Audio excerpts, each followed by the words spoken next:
Hello and welcome to Markets at Noon. I'm George Cherian. A very good afternoon to all our viewers. I'm Tanveer Gill. Take a look at the markets, and despite a weak opening, we're still defending the 4,800 mark on the downside.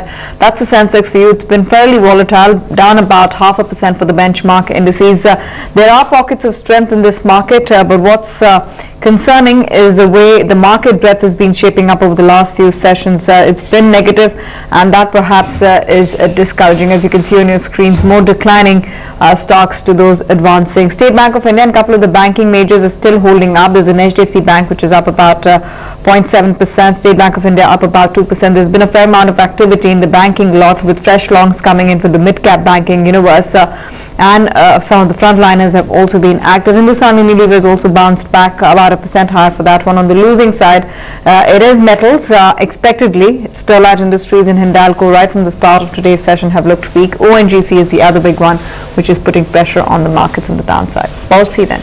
Well, in fact, today marks the completion of 1 year after Lehman Brothers collapsed. While that event was initially touted as the collapse of the old order in the financial markets, little seems to have changed since. The equity markets are back up again. Banks are back to making huge profits on their trading books and handing out obscene bonuses to bankers. But what about the world of private equity?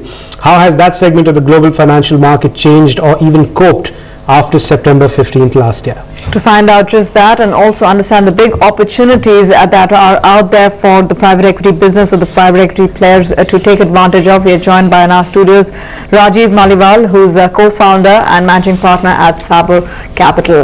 Rajiv, thanks very much for joining us. How has life changed for you? I mean, are you now back in business, looking for opportunities, finding value? Yes, absolutely. I think the life has changed substantially since Lehman, since the collapse of Lehman and outflow of liquidity from the markets. More importantly, life has changed a lot for the private equity players in general, because the private equity guys would get their capital from certain sources, which have suffered significantly over the past year to 2 years.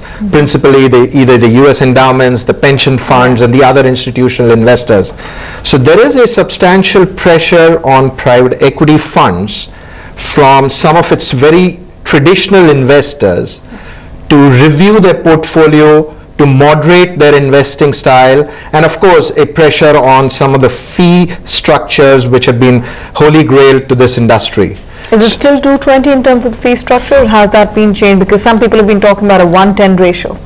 So it is 2:20, but you know, the sort of below the line, there are discussions which are certainly moderating the fee structure to something below 2%. Even for existing funds which had been committed at 2:20, there are discussions going on where certainly the big funds are being asked to moderate their fee structure. And some of it is very legitimate, because the teams have shrunk, the investment is at a slower pace, so they're spending less. And second, the investors, I mean, all investments or large number of investments made for vintage year 07 and 08 are gasping for wind.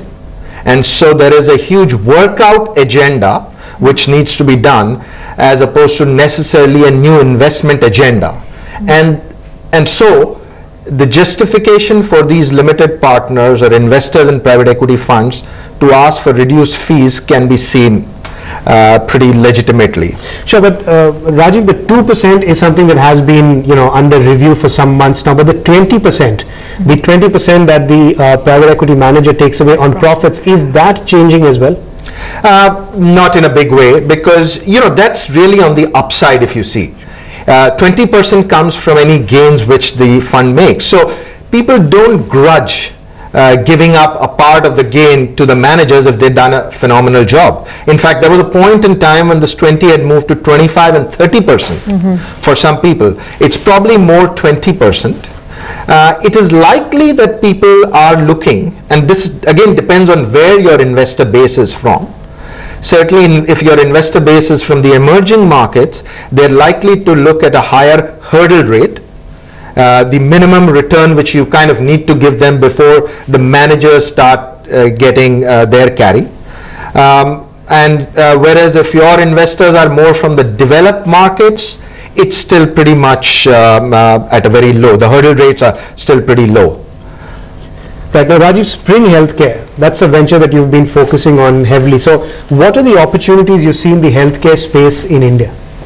Oh, tremendous, tremendous. I mean, and I don't even know where to start from on the opportunity front, but let's say you look at a few metrics. So one is a very traditional metrics used called number of beds per 1,000 people.